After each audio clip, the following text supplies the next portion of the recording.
Just begin the live streaming. One moment.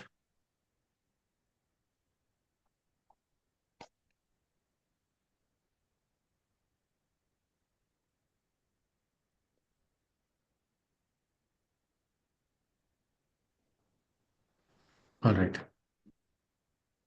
Saraswati Namastubhyam Sarvadevi Namo Namaha Shantarupe Shashidhare Sarvayogi Namo Namaha Nityanande Niradhare Nishkalayai Namo Namaha Vidyadhare Vishalakshi शुद्धज्ञाने नमो नमः अम्बा ललिता देवी त्वम् आनन्दसागरे नमस्तस्यै नमस्तस्यै नमस्तस्यै नमो नमः Hari Om. Yes, can someone recollect what is it that we saw last? Anything? We found the link and move ahead. Yes, please. Anybody? About Purusha and Prakriti, Ji. that Prakriti is the essence or the Shakti Ji. or the power of the Purusha, without which, Executive or yes, the manifesting power. executive manifesting power of the Purusha. Ji. Yes, so the duality of Purusha and Prakriti, how both are at play, that was one thing we saw. Yes. Anything else? Anybody can recollect? Any other point?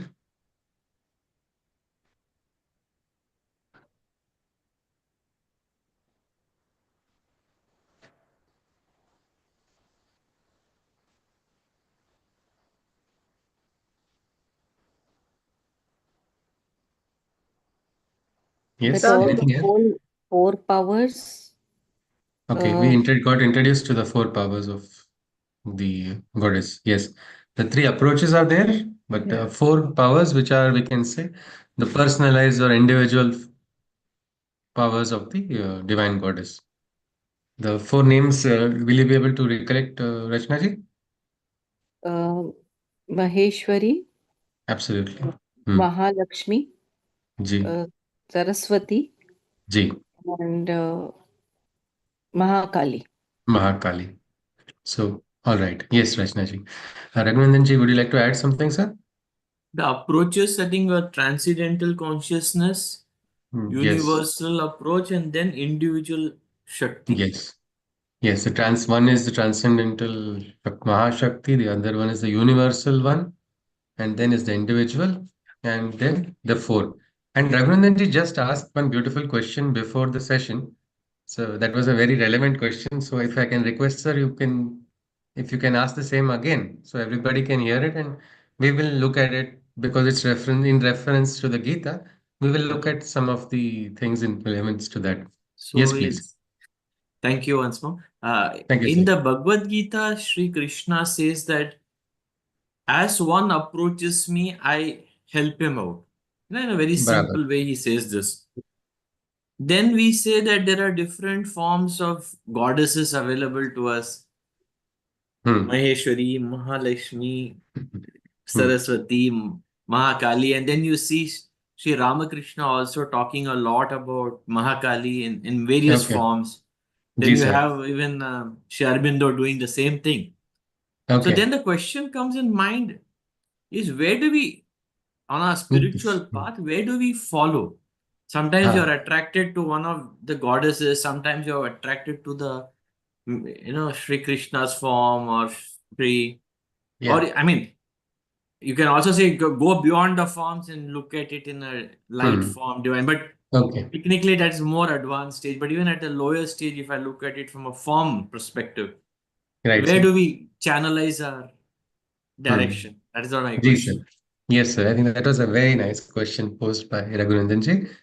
Again, Gita is sometimes a scripture which is having a lot of paradoxes, according to many.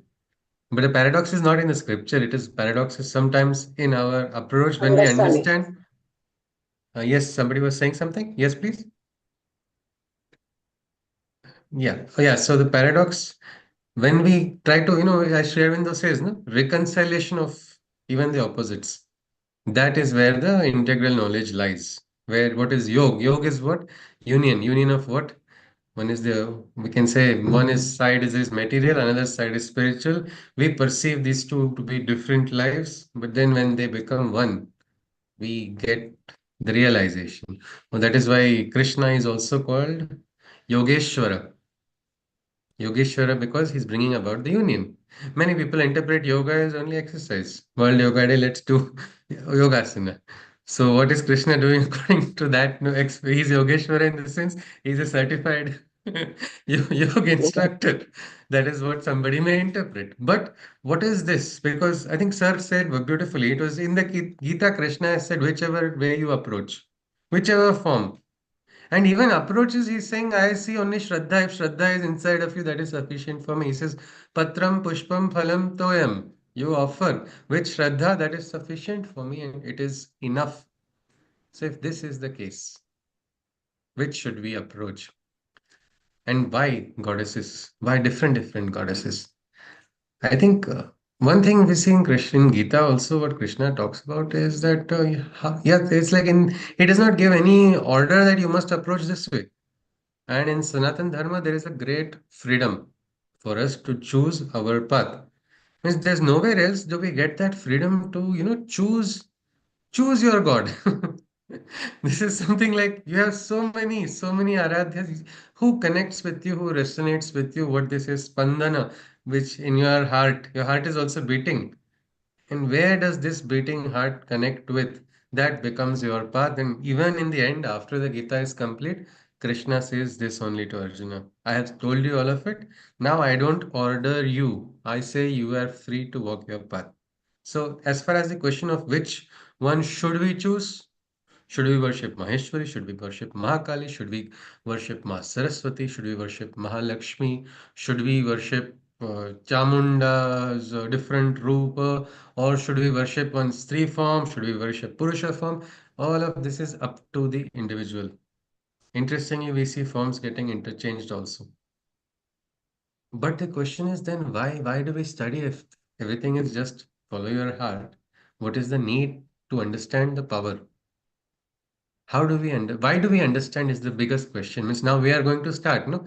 Unless we establish a relevance, then it is like otherwise somebody is coming talking something because that person likes talking and then going away. But what is the reason that we are going to connect? Why do we need? What is the need for necessity to connect with the powers of the divine? Can someone tell me why? Means Devi Mahatmyam also we have Ya Devi Sarva Bhuteshu Shakti Rupena Sanstita. We do upasana of that Shakti. That is one way to reach. Another says Shanti. So what is the need? Can someone share your insight on this? It's probably the need of even a stone, like a stone became uh, back to a human when Rama touched the Okay, stone. So okay, every little atom in the universe wants to vibrate okay, at the frequency of God. okay. And there are myriad frequencies. So whichever one we are resonating at, Hmm. that is the way that God comes back to us. That is the meaning I feel Acha. that. So that kind of gives us a life, like the Ahilya's, she became alive with the touch of the divine. So probably for the experiencing the touch, we need to know the powers. Isn't that what Rachnaji is saying? Yes? Am I Uh, interpreting it right? yeah, we definitely need the touch because that is where something inside is resonant. Okay. Because when we are sitting alone Hmm. and we just try to connect, and that is the time, sometimes it's it becomes very, very peaceful, as if everything in Okay. the world, in the universe, is very beautiful. there is nothing wrong, and all the problems are immaterial. I mean, so there is a particular point in us which is trying to reach somewhere. I can't put it into Okay.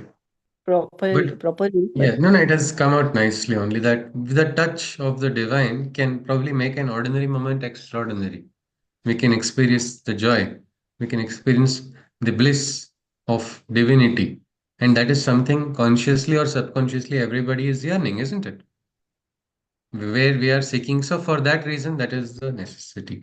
But then comes the powers like Shakti, Shanti, even Nidra. So, now these are all what? These are all what we can say in terms of qualities, isn't it? yes, Power of the divine is looking at qualities. So the necessity Rachna ji has rightly told to us is we want to experience that divinity in our life. We want to come out of that incompleteness. Why? Because there is a separation of consciousness, separation of our consciousness from the divine consciousness that is making us feel that thirst, like a lover being separated from the beloved. Then the pining is there in the heart, something like that. Meaning there is a viyoga. Because there is a yoga, there is a need for yoga. Yoga in the sense union with the divine. So for that elimination of separation, we have that ingrained, inbuilt need. Consciously or unconsciously, man is moving towards the divine. Yes, even a physicist who is studying about the cosmos will tell us the same thing.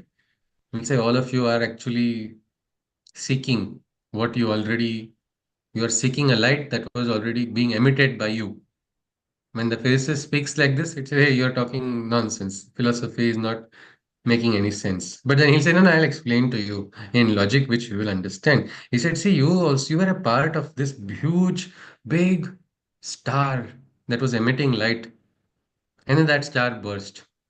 We call it Big Bang. That burst, and then part of that star became one portion was the sun, and then there was remaining huge, what you call this entire system came into existence. And now what are we doing?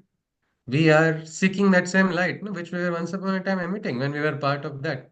So it is there's some orderliness, or there is something, there is this inner innate need for us to seek the divine. Where do we seek the divine?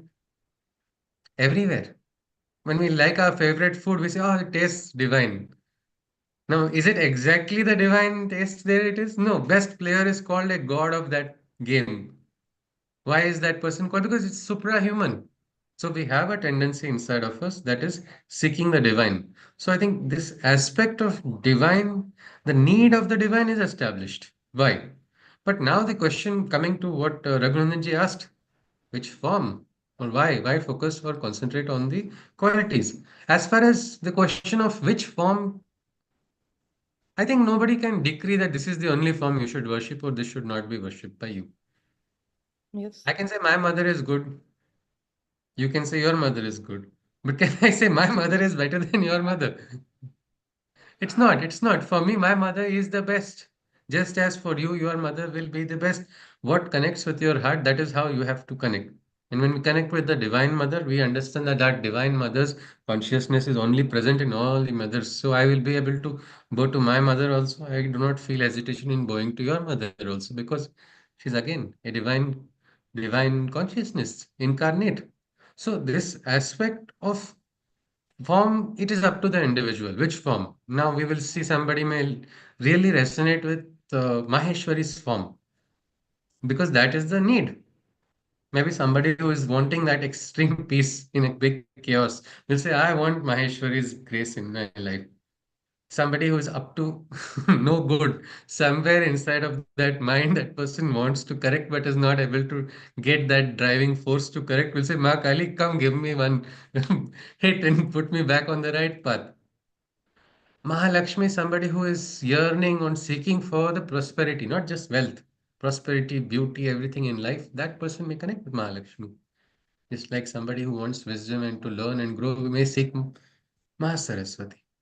But then if I seek Mahasaraswati, will Maheshwari get angry?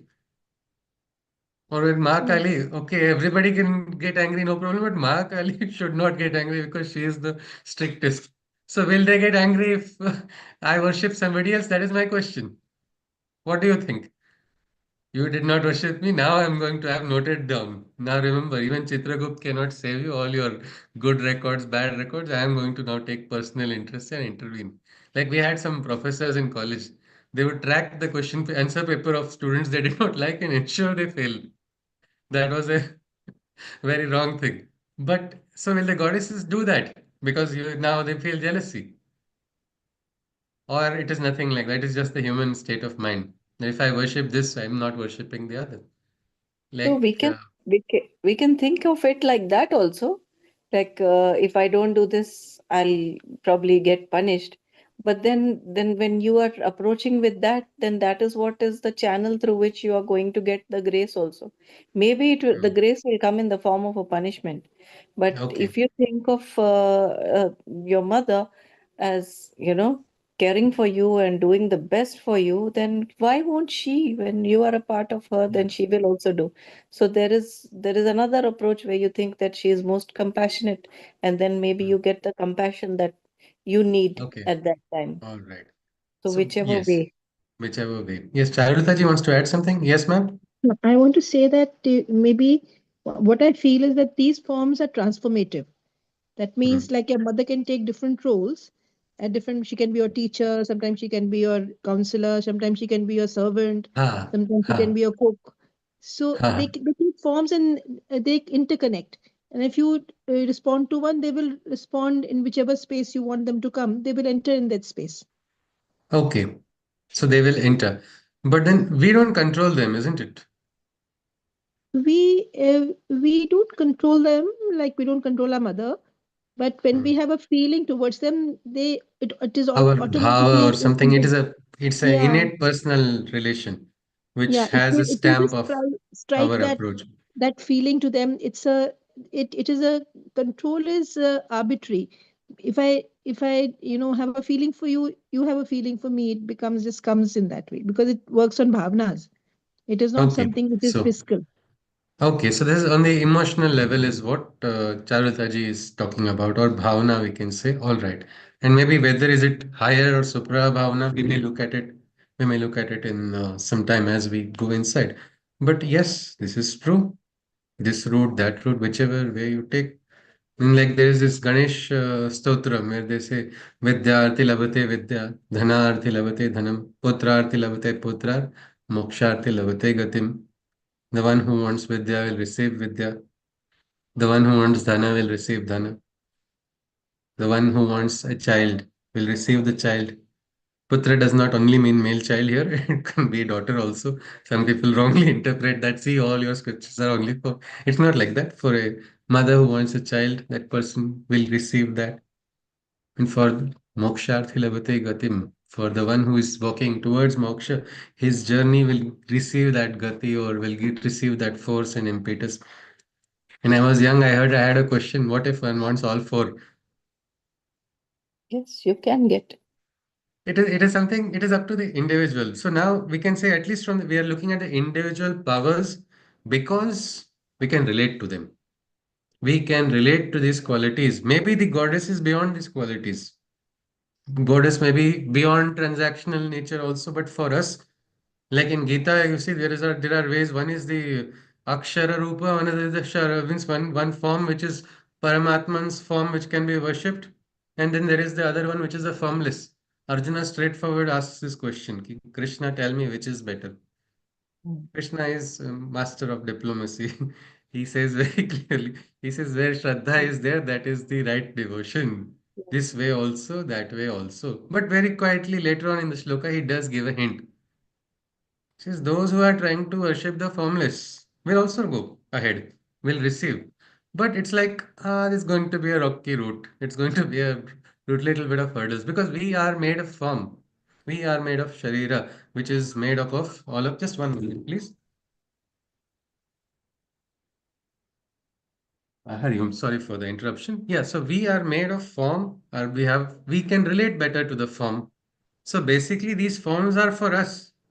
For the goddess may be beyond all of this also. But we can relate easier, and through that we can connect just like that. That is why when we worship the divine with qualities, we can relate to those qualities.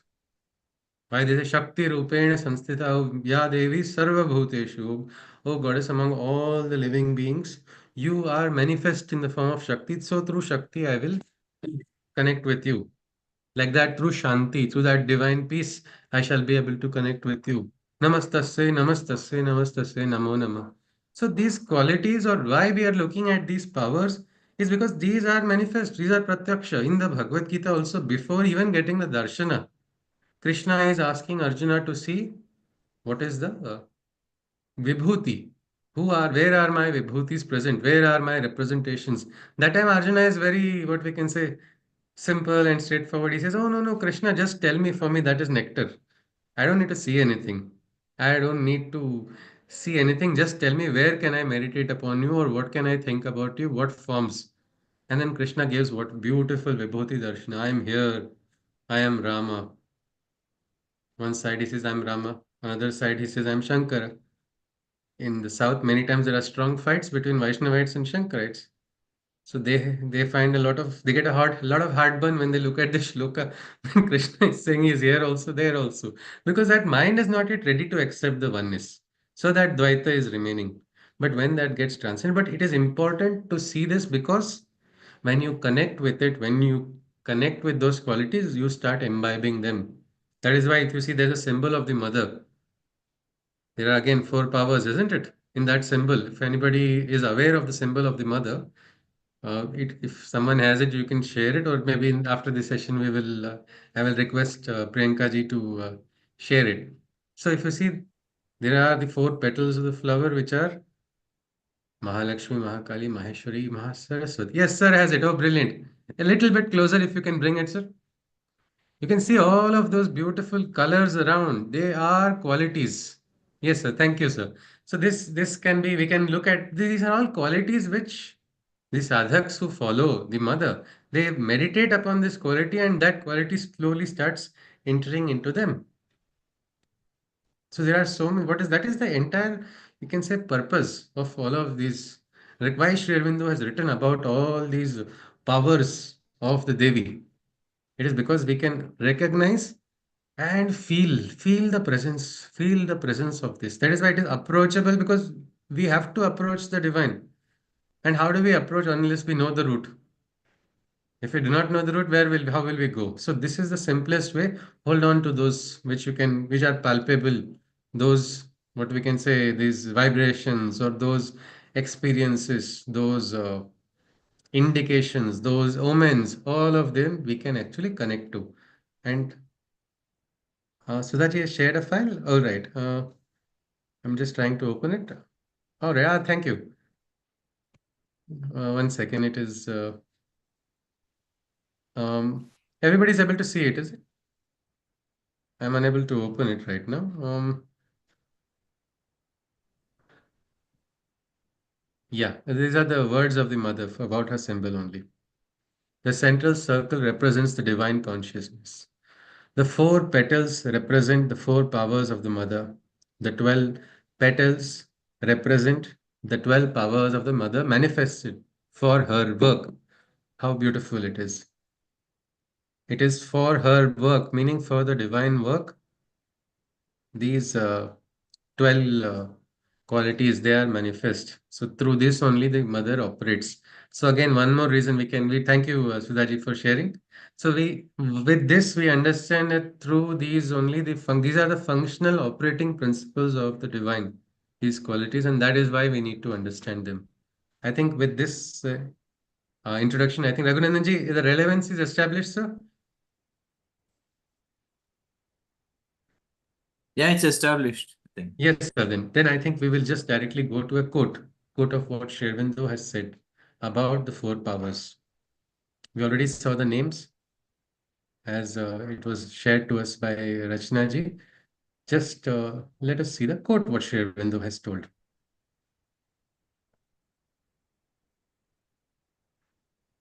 Sri Aurobindo has described in detail four powers of the mother and their roles, qualities, and functions, namely Maheshwari, Mahakali, Mahalakshmi, and Mahasaraswati. Maheshwari lays down the large lines of the world forces. So these are in short, we will go in detail. We will meditate probably on two sessions over one force. But now Sri Aurobindo is just in detail, it's like a good summary for us to know. Maheshwari lays down the large lines of the world forces.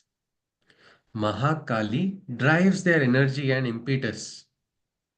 Mahalakshmi discovers their rhythms and measures.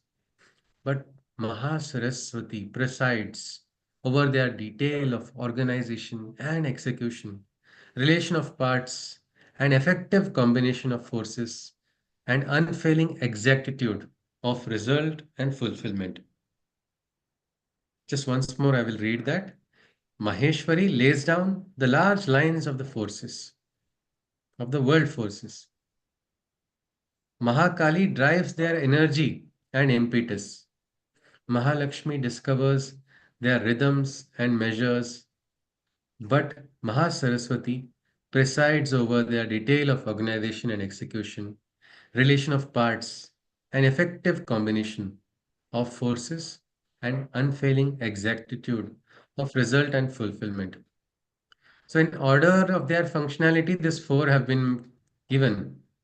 Maheshwari, then the description of Mahakali, then the description of Mahalakshmi, and then Mahasaraswati. One, two, three, four. The first one is the widest, the large lines of world forces. So, what we will do right now is we will start looking at the a poetry inspired from what Sri Aurobindo has written about the role of Maheshwari. Anybody has any doubt in this quote that was just read out? If you wish to relook at any part of that quote, we can look at it or we directly Large start. lines of the world forces, what does that mean? Like the So, if you framework? see, yes, Rachnaji. So, world forces are at play. We can say it is influencing everybody. We don't realize suddenly what is the world force. World force decides that suddenly in one country there is a sudden plague. Suddenly world force decides that one country receives a lot of what we can say now. For example, the world forces are very conducive and favorable for Bharat. In our entire history, we can say now they are all coming in such a way that the world forces are favoring Bharat no matter what. We don't have to choose and show we are close to one side or close to other side. Our very existence itself is beneficial for us. If you see our stance, our way of functioning. So, like that, there are cosmic level forces at play which affect directly the Prithvi, and Maheshwari is that which is governing those. And sometimes world wars are and all fought because of what? Well, these are actually world forces. World forces start aligning that way.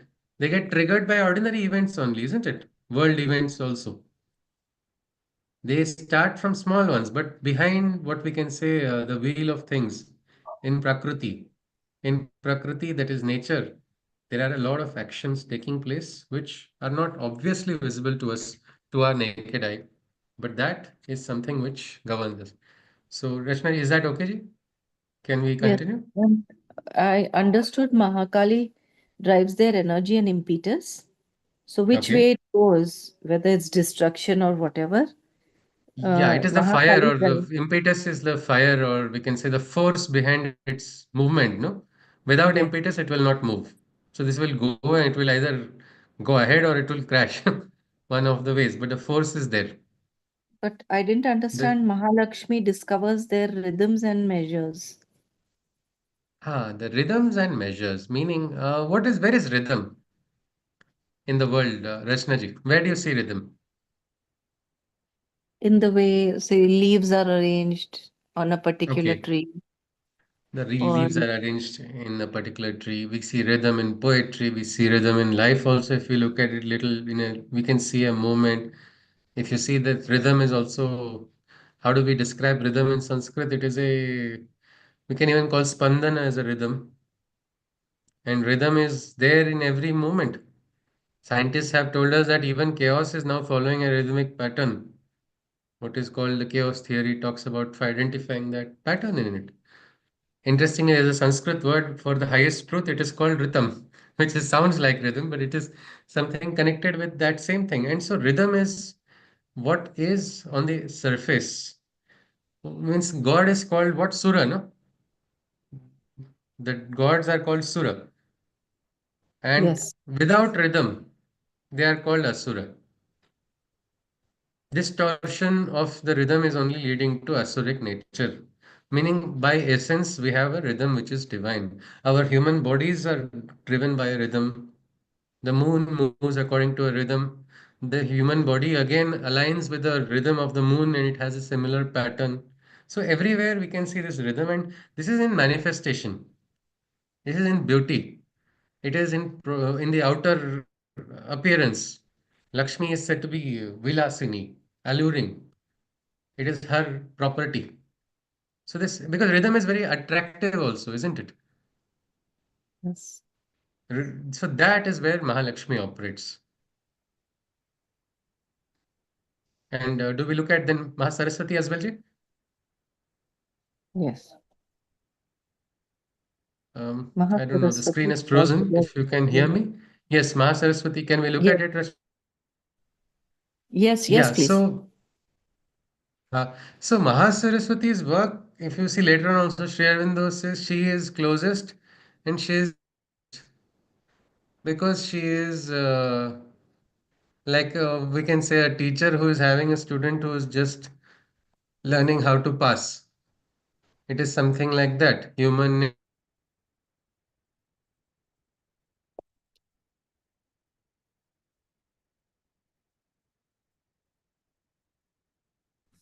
I think it's broken.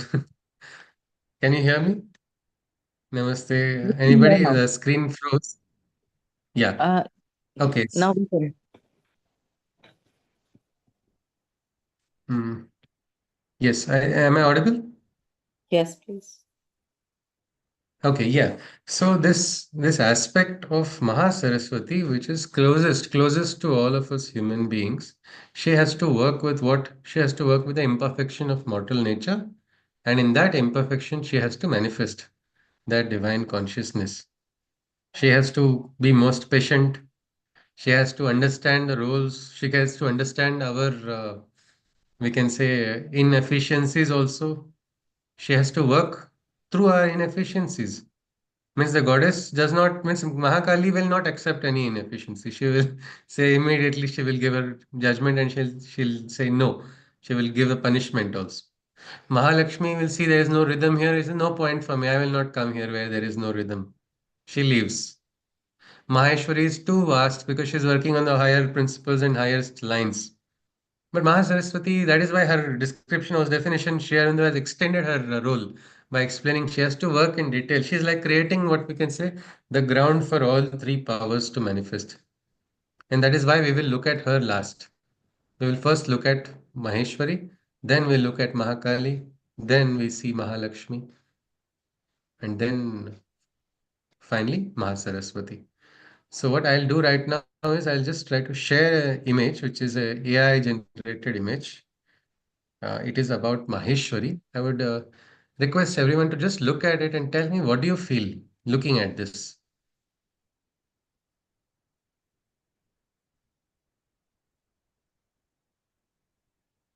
Anybody?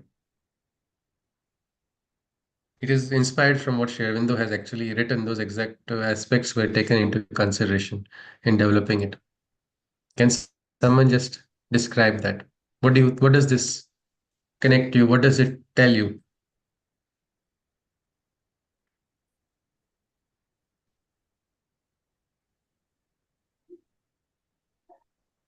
Anybody?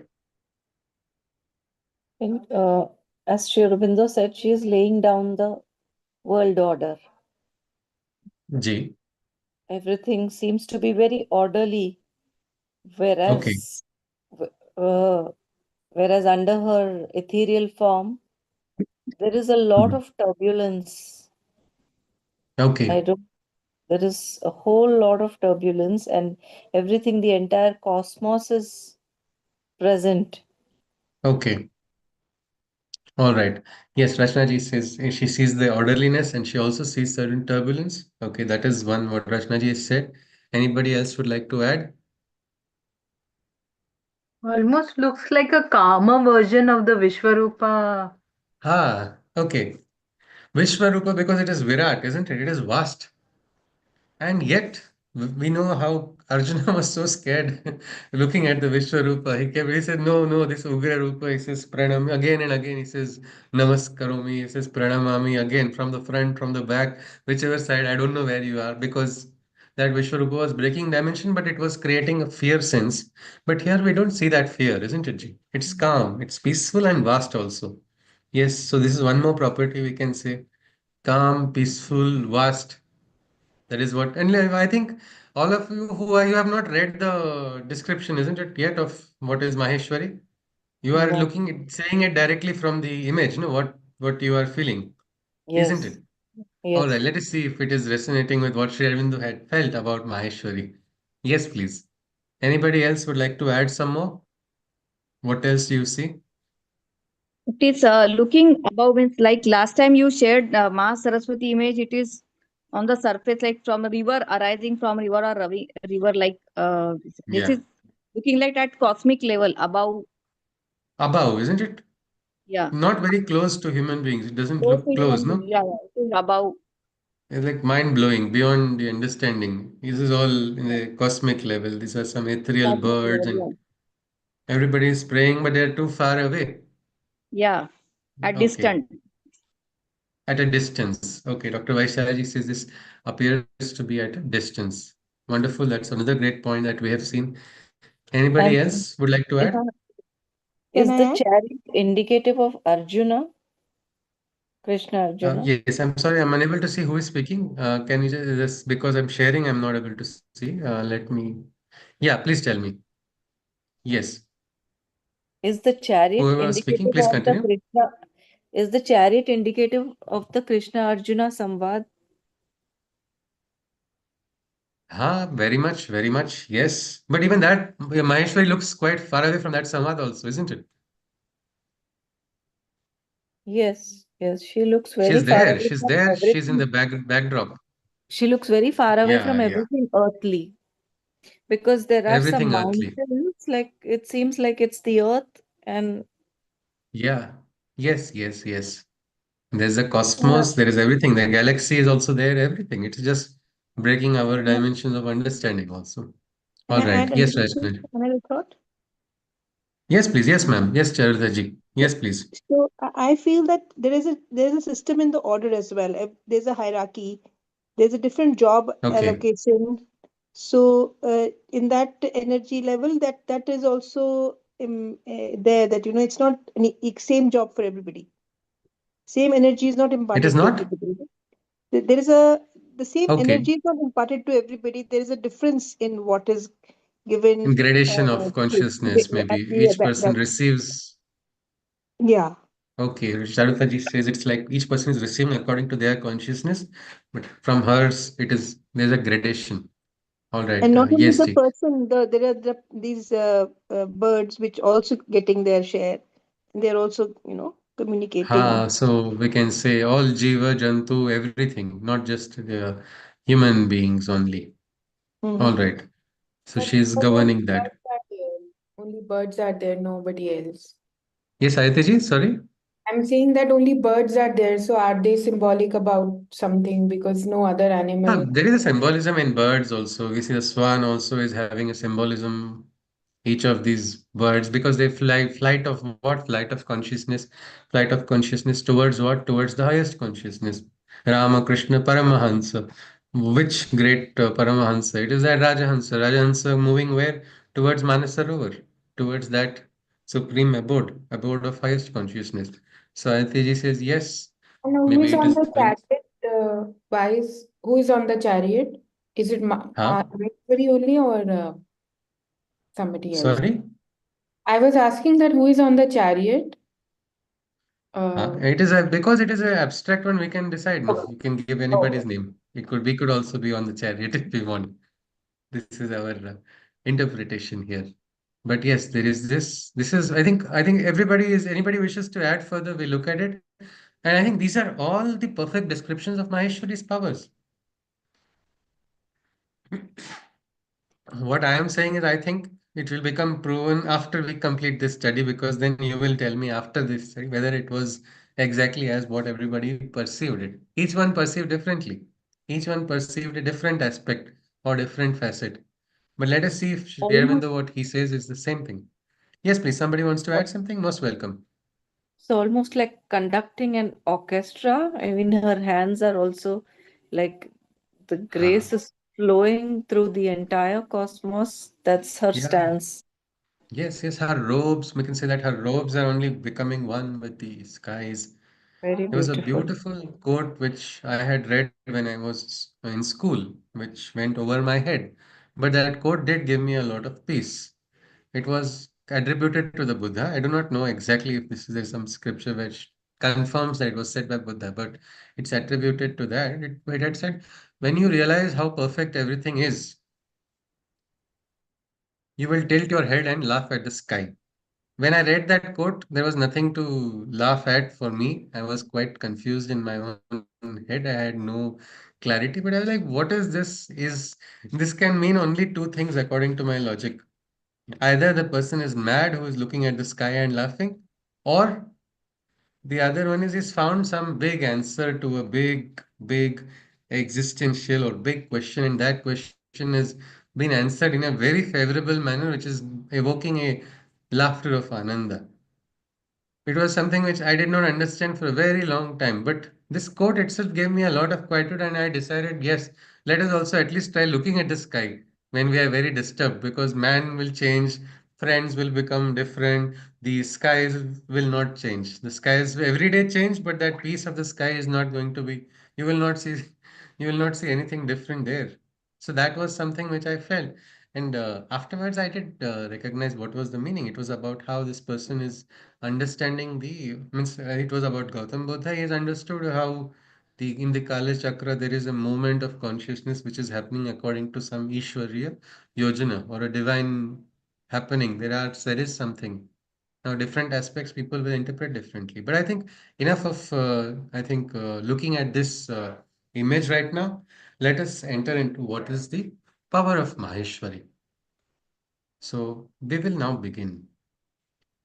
If you wish to, if some word is not clear, if I miss reading it out something, you can just, you know, you can ask me to repeat as well.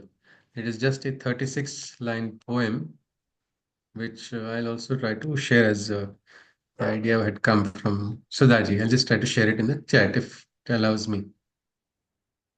Um, no, okay, fine. It is, I can share probably few verses at a time. We look at the first.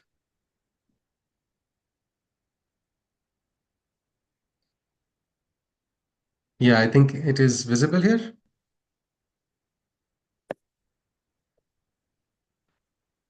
Yes. Yeah. So in three parts, we will look at, if time permits, all three parts, or we'll look at two parts. So, okay. Maheshwari, the regal one, dwells peacefully above all. From the realms beyond the mind is Her Majesty's decree and call. Her sky-like wisdom widens the thought's individual and transforms human will, sublimating it into the universal. She opens to us the golden supramental firmaments, unveiling rapturous plenitudes. Our growth she augments. I'll just read it once more and we'll just look at these. What is its meaning? Maheshwari, the regal one, dwells peacefully above all. She is royal, and she, the goddess Maheshwari, is dwelling in a realm which is beyond, beyond everybody, and she is in that state of peace or ananda. We have this concept of multiple realms of existence. They're called lokas. So there are different realms which can be attributed to the realms of consciousness. Sri Aurobindo in The Secret of Veda talks about seven realms also. Elsewhere, people try to talk about the three realms which are there. There's a Urdhva Loka, and then there is the Manushya Loka, and there is the Paraloka. Somebody calls it Patal, somebody calls it Prithvi, and then Swarga also. So her realm is some realm which is beyond human consciousness. And she is in her state of absolute peace. And what does she do from there? She is the Rani, she is the Ragni, she is the Empress, she the Divine One. From there, she issues her decree. And her realm is beyond what is the mind. Means it is from a beyond the mind. There are realms, I think we all saw that there is a need to go beyond the mind. So probably her understanding can come when we get a connection with that realm which is beyond the mind, because that is her realm. And from that realm, she gives her decree. Her sky-like wisdom widens the thought's individual and transforms human will, sublimating it into the universal. Her wisdom is how it is sky-like, vast. If you see, means vast wisdom, what does this simplify? Means what does this imply? Anybody? The vast wisdom, sky-like wisdom, Endless, infinite. endless, isn't it? Endless. There's a vistar, or there's a growth. There is a spreading. And in the Rig Veda also, truth is said to be not stationary or just pinpointed. Truth is called Satyam, the trinity of Satyam, followed by Rutam, and then Bruhat. Bruhat meaning vast. Also, Means in life. Yes, Steve. Please tell me. also we could think of it as sky being present for all the beings in the universe. I mean, in the world. Okay. Yes, yes. Yes, and it is vast, vast in the sense it is wide, beyond limit, beyond end, isn't it? We can't, we just look, you can see only what our eyes can tell you, but it is spreading beyond that. That is her wisdom. It is so vast. And because it is so vast, it is also widening the thoughts, widening the human will also. The thoughts, widening of thoughts. This is something very, very interesting. If anybody has an opportunity to be near a water body, like an ocean or a samudra, even just looking at that samudra is a kind of meditation. Swami Vivekananda, recently we celebrated his birthday also. So he had advocated looking at the ocean only as a look at the ocean, and that will widen your thoughts.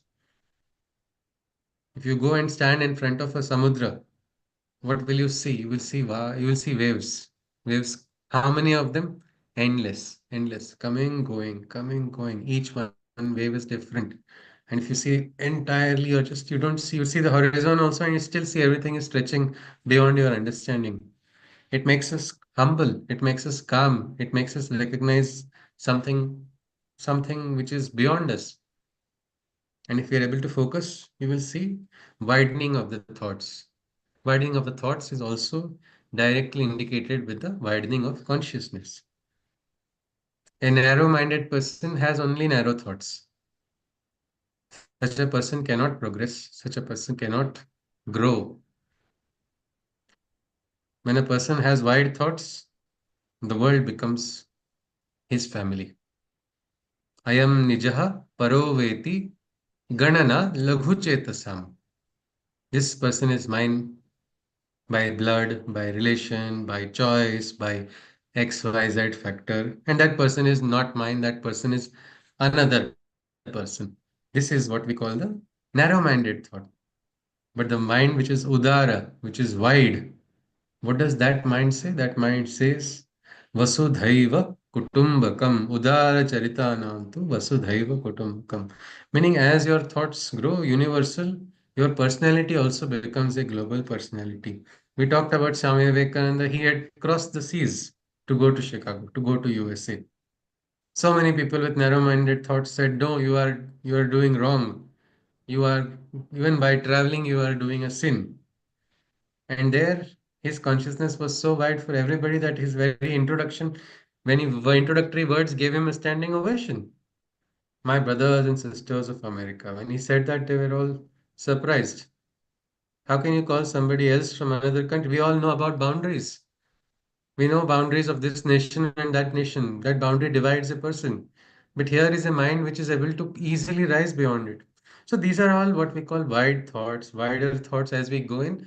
There are other realms also in that widening. Means we are looking at a practical aspect of widening of thoughts. But when we connect with these higher realms, there are also glimpses of intuition. There are glimpses of the higher mind. There are glimpses of what we call the overmind also. And then there is one more realm which is so far away. That is called the supramental realm. That is a realm of, we can say, unbelievable possibilities and manifestations. And she is there guarding that realm. She is opening that realm for us. That is Maheshwari's role. That is Maheshwari. You see, she transforms human will, sublimating it into the universal. The individual will, what does the individual will want? This individual will want small things only.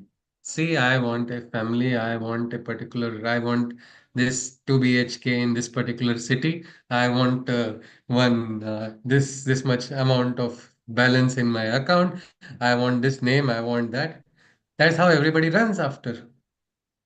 And then somehow, in spite of all of these getting fulfilled, that Trupti does not come, and then they start wondering, what did I do wrong? So that is also fine if you realize something that it's not giving you trupti, and then if you just use it to widen your consciousness. But instead of widening, what do? They go in the other direction. I am not getting trupti because of you, because of that person. That person did not give me the right starter. So my entire day is ruined. My life has got destroyed because of this moment. So what is happening here is the will is too narrow, too selfish.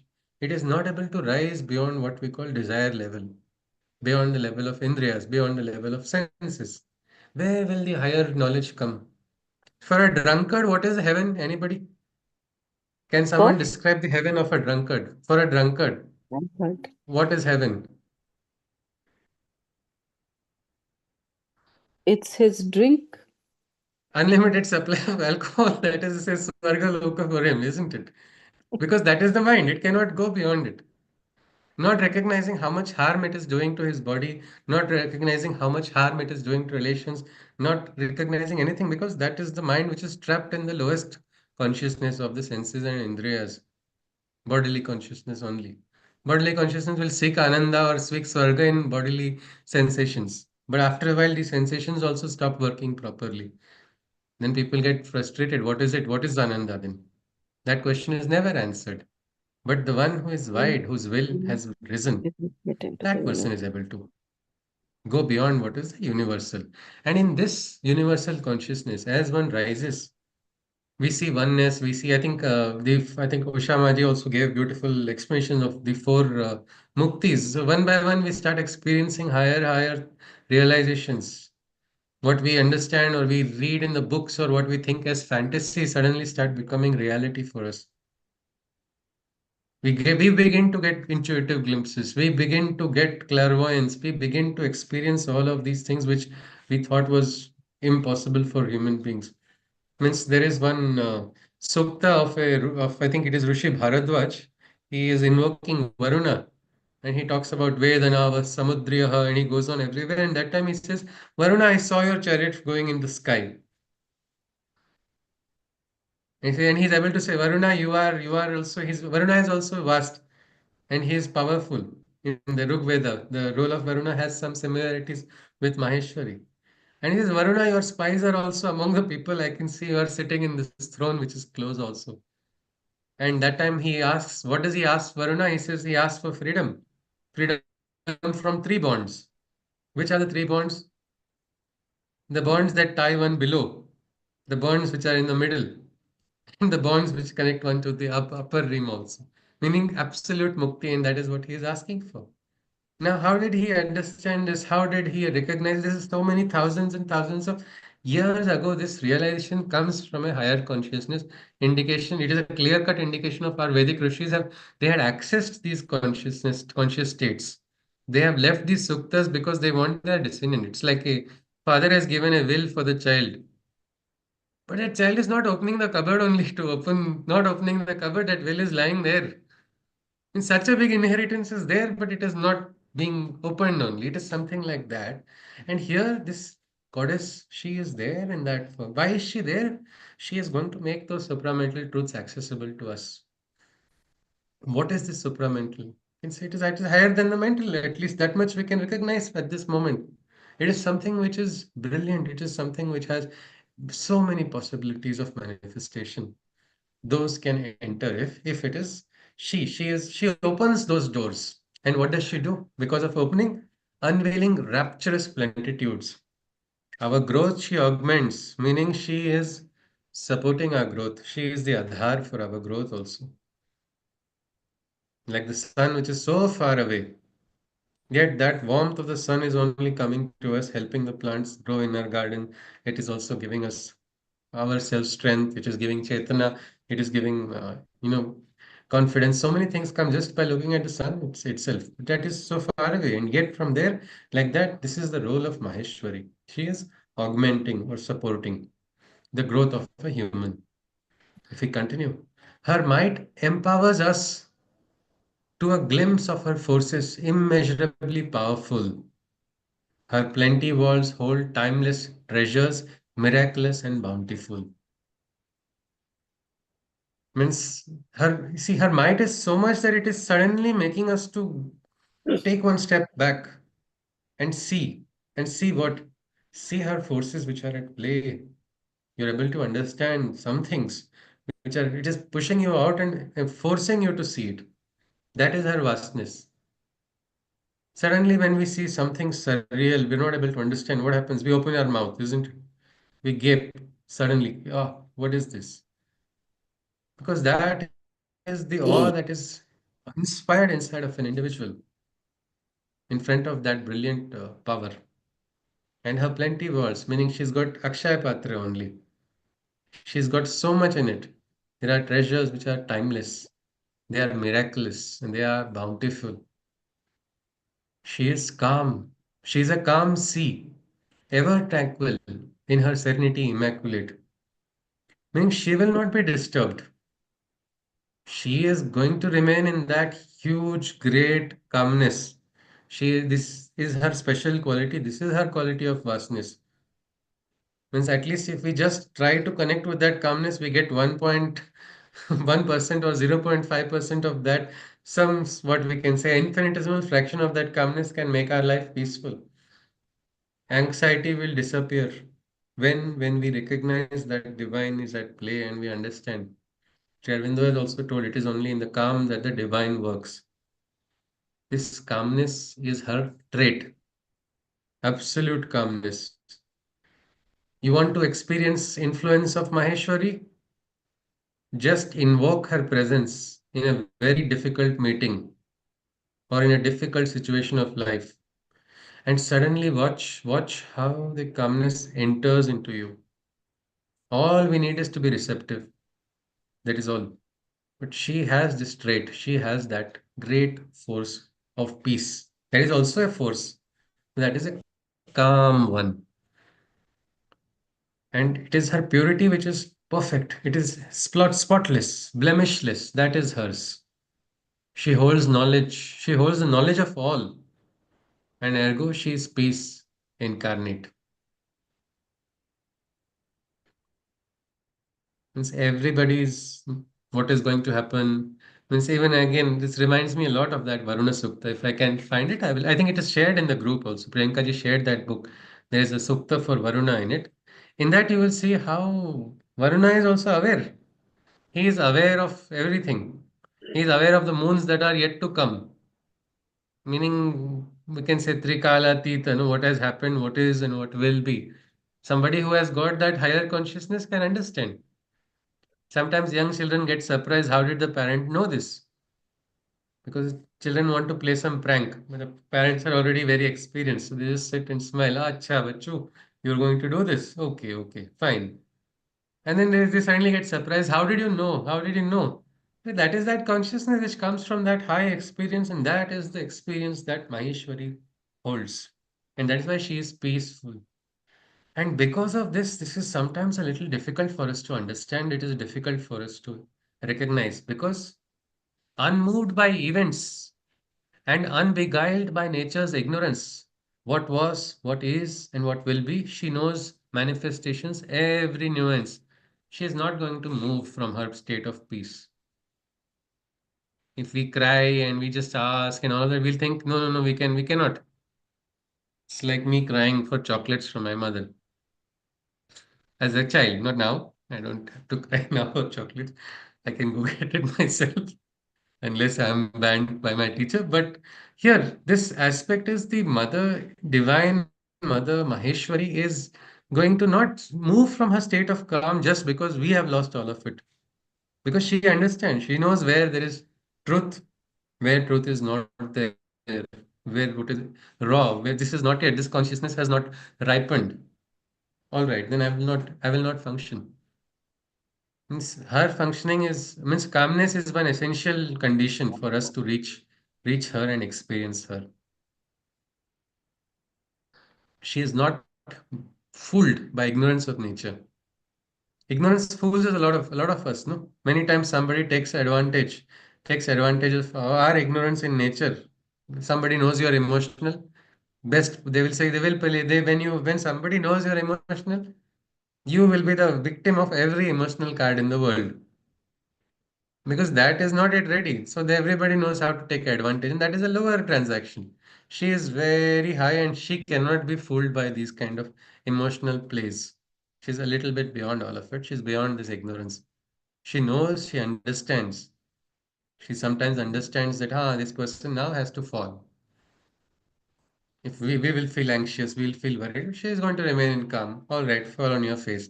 Your karmic bandhana has led you to this. You're going to either rise up or again fall. She is there unmoved.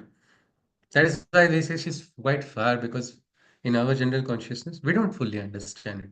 But if we aim to recognize or to realize or experience what is a supramental, we will have to go towards her. We will have to raise our consciousness with tapasya, with sadhana. Otherwise, we will not experience that. And for that, calmness is a essential aspect. If you are losing calmness, remember you are going far away from Maheshwari. You are going away from Maheshwari by becoming experiencing disquietude in all moments. And again, if there is a lot of disquietude, instead of feeling that negative about I have gone away, instead, why not invoke, hey Maheshwari, give me strength. Heart may be giving a lot of palpitations because of emotional turmoil, but on the outside, at least you can try to become calm, isn't it? Slowly, you will start getting control over your emotions also. This will also happen afterwards. But that is why Maheshwari's power is like that. Her might is in her silence. Her patient wisdom can verily understand.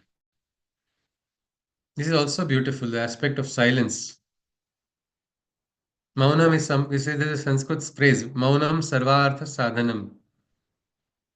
Because when somebody does not want to hear what you are speaking, no matter if there is truth or Brahma Vakyam is coming from your words, that person does not want to hear it. Everything is mithya. Brahma also is mithya, not Jagat also mithya. So all words from your side, then what will you do? No point speaking there. Just remain quiet. Then the person will only get. Sometimes we can say deafening silence. I think we've heard of this word, isn't it? We met with a deafening silence because that silence is so strong and so powerful. No, speak something. That person is silent. That silence is giving more answer than what 100,000 words can do. So that is her. She is very strong in that quietude, in that silence. There is one kind of sadhana called vipassana. Is anybody aware of that? Can someone share something? Yes, Sudhaji, would you like to share something about it? Um, Yes, please. how I experience Vipassana. So there are initiation which is called as the Anapana, which is just the observation of the breath. And then you get introduced to the technique of Vipassana, which is observing the sensation within the body as is, where the whole witnessing is neither to get too attached or have an aversion. But can you come into a sense of equanimity to observe If there is an intense sensation, which is what they call as a hard session, you are not like, I don't want this. And when there is a pleasurable sensation like a flow, and you experience bliss and such ananda that you don't get attached to it also to say that this is what I want, because sensation is impermanence. So that this also will go. So can you just be a witness to whatever arises in this moment as is, with no aversion or no attachment or liking? So the mind comes back into the center once this practice happens, and the aid is one's own breath. So if the more you are aware of your breath, the more subtle your breath is, softer the mind that can penetrate anything. And ultimately, I mean, of course, then there are stages which you then finally go is to what's called as the Nibbanic stage. So, yeah. Nirvana state, isn't it? Yes, thank you beautifully for explaining this. Thank you for explaining beautifully this entire procedure. It is like how simple it is. It is like even observing your breath. Gita also talks about prana, panau, samokrutva. One of the meditation technique is making the breath silent. But the question is, can we control our breaths? Everybody says it is involuntary, but I have some control. Can anybody do meditation when they are frustrated? Yes or no? Meditation and frustration don't go hand in hand, no? Because I remember after reading Gita's technique, and I was like, wow, nice technique, all of it. It's wonderful to take a workshop on the Gita also. I can talk about it. And then suddenly a friend of mine did a YouTube Brutus, gave me a YouTube Brutus moment. I was so disturbed. And then I was questioning my own hypothesis. See, now I have talked about meditation and helping. Right now I am feeling very disturbed. This is not right. So I said, let's quickly sit into Krishna's meditation technique, which is there in the Gita. So I sat down. It is talking about nothing but controlling the breath, as how Sudhaji talked about. Prana, Pano, Samakrita. Make your inhalation time, exhalation time equal and try to slowly focus.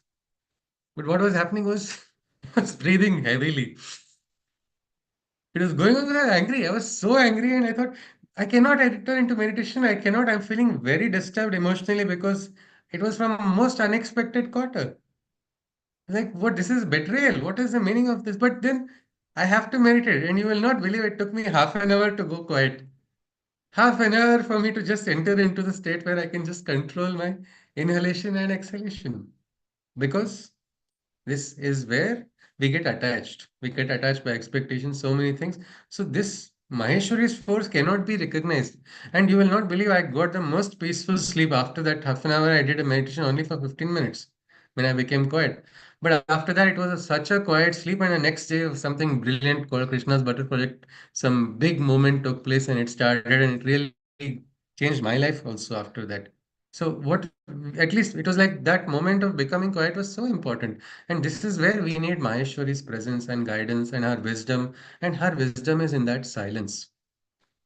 And we can understand that, then we rise beyond, as Sudhaji was also talking about dualities. No elation, no depression. You are in that quietude. In that quietude, you can experience higher things. Na punyam, na papam, na saukhyam, na dukkham, na mantro, na tirtham, na veda, na yajnam. Not in punya, not in papa, na mantra, not in... What then? This is called Nirvana Shatakam. Chidananda Rupa Shivoham Shivoham. When will this realization come? When we become quiet. So this is very important for us to recognize it. Her might is in her silence. Her patient wisdom can verily understand the truth, force within every man, and accordingly she raises her hand. She raises her hand according to the truth force. Meaning she can see how much of this is truth and how much of it is deceit.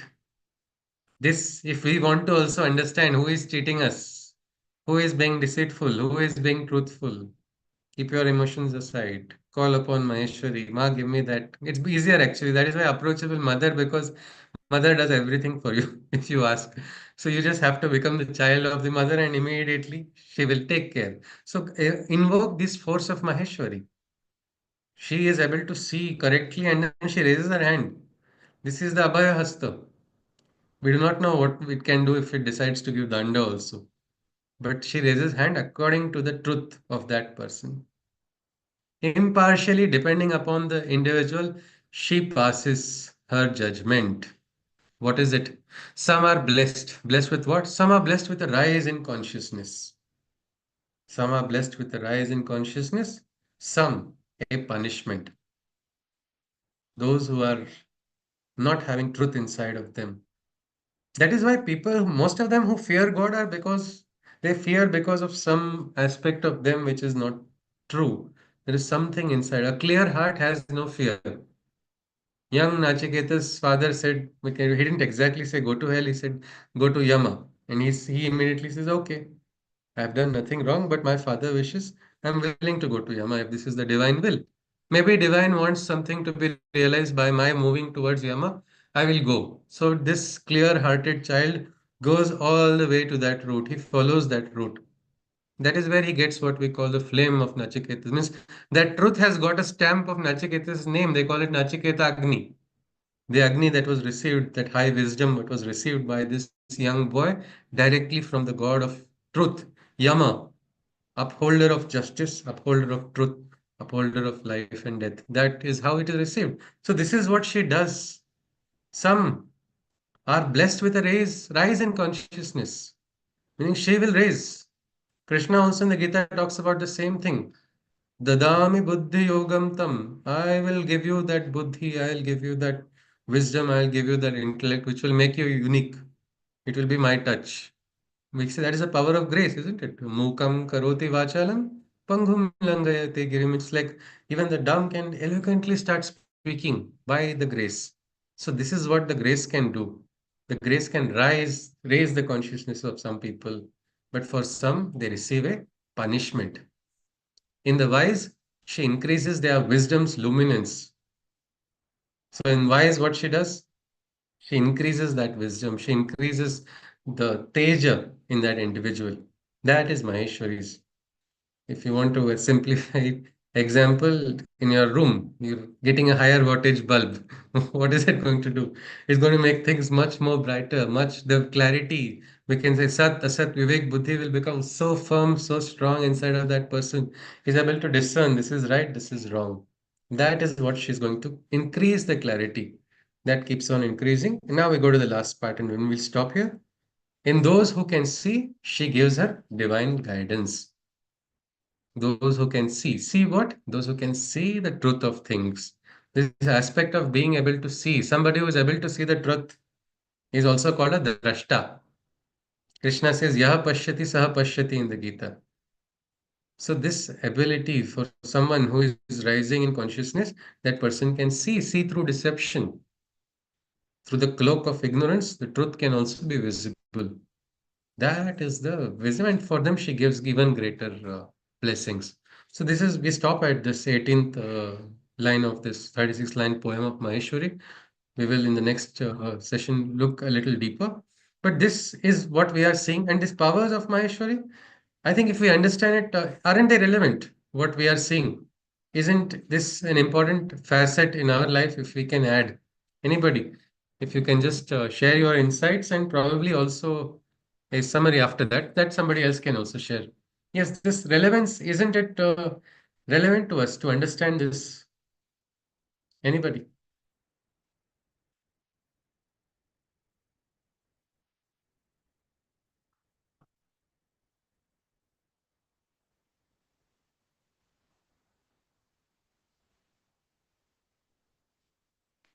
I hope it was not that bad.